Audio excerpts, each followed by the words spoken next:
performance. 20 fps burst shooting. 5-axis image stabilization. 480-shot battery life. Raise the camera up to your eye and start rattling off bursts of shots at 20 fps with no viewfinder blackout, and the Sony Alpha A9 really does feel like the product of witchcraft. It's almost a little unnerving at first, but you quickly embrace the stunning capabilities of the camera.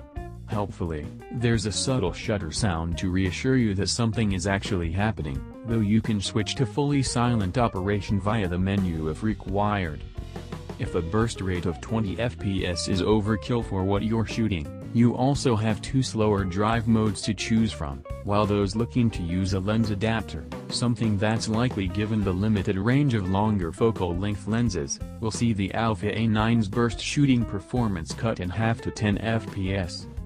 The viewfinder itself is excellent, the 120 fps refresh rate and the clarity of the 3,686K resolution combine to provide a beautifully clear and large view of what you're shooting. Whether you have a preference for this over the big and bright optical viewfinders on the A9's DSLR rivals will come down to you. Optical viewfinders still have the edge in high contrast and poorly lit scenes, but the EVF on the Alpha A9 provides a real-time look at how the camera is going to capture the scene, and you can't ignore that blackout-free burst shooting.